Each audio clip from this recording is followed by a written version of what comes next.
बाज़ दफ़ा हम किसी के घर जाते हैं और एंटर होते ही हमें नेगेटिव वाइब्स आने लगती है, मतलब घुटन सी होने लगती है। ऐसा दिल चाहता है कि बस यहाँ से भागिए, दिल नहीं लग रहा, अजीब सा मतलब मन होने लगता है। कई बार हमारा ये हाल अपने घर में भी होता है। आपने सुना ही होगा, लोग बोलते हैं कि आज तो घर में दिल नहीं लग रहा, दिल उछाट खा रहा है, या दिल कर रहा है कि आज यहाँ से कहीं चले जाओ, भाग जाओ। ऐसी नेगेटिविटी आती है। तो ये नेगेटिविटी क्यों आती है, इसको लेके मैं आपके साथ कुछ पॉइंट शेयर करने वाली हूँ। साथ ही मैं देखिए अम्मी क्या जा रही थी आज, मैं गई थी अम्मी क्या 2 दिन की, क्योंकि मेरी तबीयत ठीक नहीं थी। मैंने पिछले ब्लॉग में भी आपको बताया था, बट क्लिप्स मैं आज आपके साथ शेयर कर रही हूँ। उसके बाद फिर मैंने इस मौजूद पे बात करने के लिए कुछ क्लिप ऐड की, मेरे घर की भी ऐड की हैं। तो जी ब्लॉग के साथ बने रहिएगा, बिल्कुल भी स्किप नहीं कीजिएगा, आपके लिए बहुत यूज़फुल होने वाला है ये वाला वीडियो। तो जी हमारा आज का टॉपिक है how to remove negativity in your home. तो जी उसके लिए कुछ पॉइंट लेके आए हैं, ध्यान से सुनिएगा। और इस पर अगर आपके घर में किसी की भी आपकी ये आदत है या आपके साथ ऐसा होता है तो आप मेरे साथ कमेंट में शेयर कीजिएगा और इन पॉइंट के साथ अपनी इन आदतों को बदलने की, नेगेटिविटी को दूर करने की कोशिश कीजिएगा।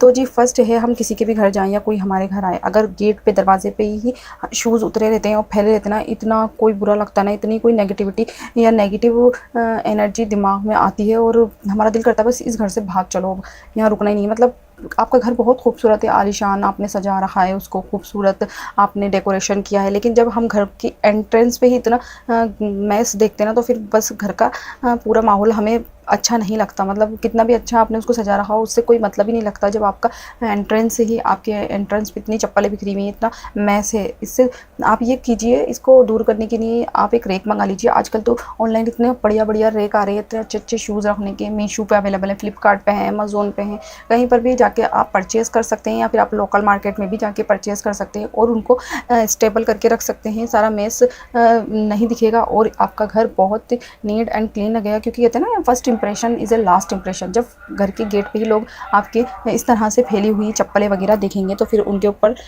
दिलो दिमाग पे इंप्रेशन बिल्कुल फर्स्ट ही बेकार जाएगा। तो फिर घर को सजाने का, संवारने का कोई मतलब ही नहीं बनता। जब लोग आपके बारे में ये सोच लिया कि इसका घर शुरुआत में ही ऐसा है, तो फिर अंदर वो कितना भी अच्छा आपने माहौल क्रिएट किया हुआ, कितना भी अच्छा बनाया हो, लोगों को फिर वो पसंद नहीं आता।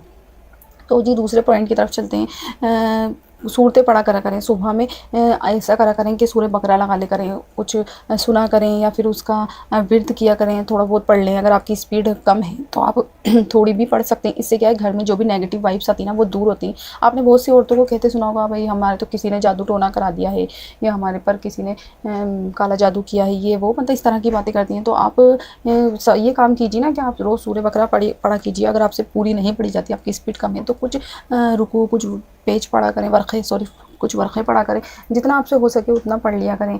दिन में 2 बार पढ़ लिया करें, या फिर दिन में 4 बार पढ़ लें, या फिर 4 दिन में 1 बार पढ़ लें। मतलब रोज़ थोड़ी करके 4 दिन में पूरी कर लें। या फिर अगर ये भी आपसे नहीं हो पाता तो एलईडी वगैरह में या मोबाइल में चला के छोड़ दें, उसको सुनती रहें।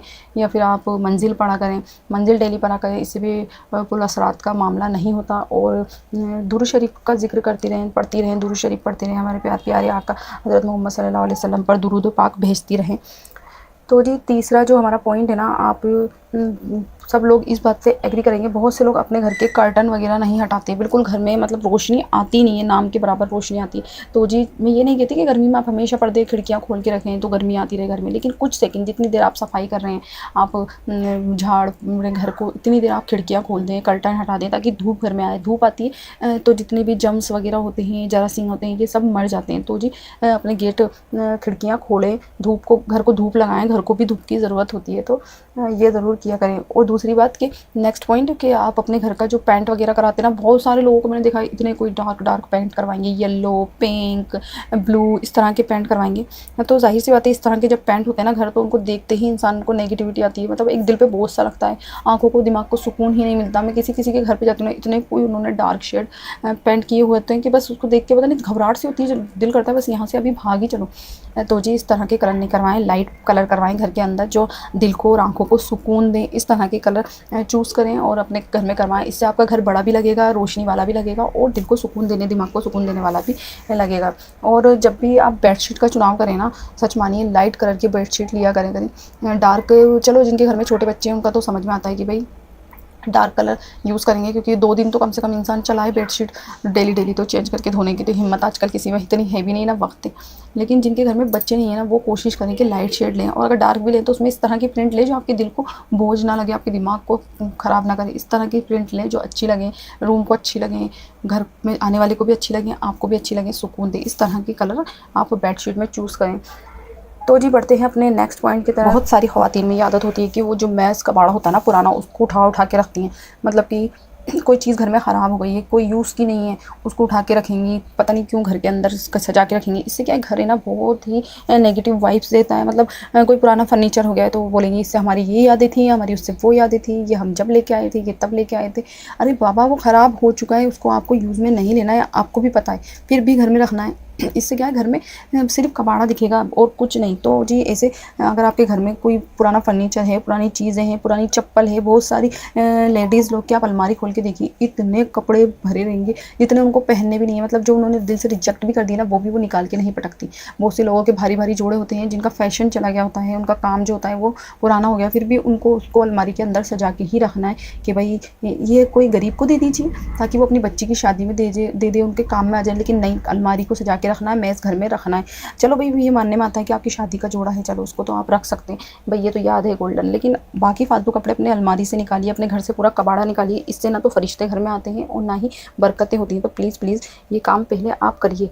और नेक्स्ट बात ये है कि रात को सोने से पहले अपना किचन पूरा नीट एंड क्लीन कर लें, अपने बर्तन वगैरह वॉश कर लें, सारे घर किचन की सफाई करें ताकि आपको एक सुकून भरी नींद आए। अगर आपके घर में मैड आती है ना, तो अगर सुबह वो बर्तन धोएगी तो आप एक काम करिए, सारे बर्तनों को क्लीन करिए, सबको अच्छे से क्लीन करके और फिर उनके ऊपर एक कपड़ा या फिर कोई बर्तन ढक दीजिए ताकि जो वो शैतान होते हैं ना, बर्तन रात भर चाटे नहीं, और आप पुरसुकून होकर सुबह उठें और साफ़ सुथरा आपको किचन मिले। तो जी लास्ट पॉइंट पे मैं आती हूँ, ये बहुत ही सबके साथ मैंने देखा है कि नाशुक्री करते हैं। तो जी खुदारा अल्लाह के वास्ते नाशुक्री ना किया करें। अल्लाह ने आपको जितना भी दिया है उसमें खुश रहें, अल्लाह ताला का शुक्र अदा करें। ये नहीं कि हमारे होते हुए भी ये बोलते रहें कि हमारे पास नहीं है। तो एक दिन अल्लाह ताला सुन भी लेते हैं और बस फिर रिज़्क़ में से बरकतें हटा देते हैं। फिर चाहे वो आपको कितना भी माला माल कर दें अल्लाह ताला, लेकिन रिज़्क़ में से बरकतें चली जाती हैं, आपके घर में रौनक नहीं रहती, बरकतें नहीं रहती, खुशियाँ नहीं रहती। तो खुदारा इस अल्फाजों का, इन जुमलों का इस्तेमाल ना करें। मैंने अपनी लाइफ में बचपन से एक शख्स देखा है, नाम नहीं लूँगी, रिश्ता नहीं बताऊँगी, लेकिन वो हमेशा अल्लाह की नाशुक्रिया अदा करते हैं। हमेशा कभी उनके ज़बान से ये नहीं निकला कि अल्लाह का शुक्र है, हमेशा यही कि आज धंधा नहीं है, आज रोज़गार नहीं है। इस तरह के जुमले वो हमेशा बोलते रहते हैं, जबकि वो बहुत अच्छे कमाते हैं, बहुत अच्छी उनकी इनकम है। तो जी मैं तो उनको भी यही कहूँगी कि अल्लाह के वास्ते इस तरह के जुमलों का इस्तेमाल नहीं किया कीजिए। तो जी मैं उम्मीद करती हूँ आज का वीडियो आपको मेरा पसंद आया होगा। पसंद आया तो वीडियो को लाइक करना, चैनल को सब्सक्राइब करना और आगे भी ऐसी वीडियो देखने के लिए बेल आइकन प्रेस कर लेना। अल्लाह हाफ़िज़।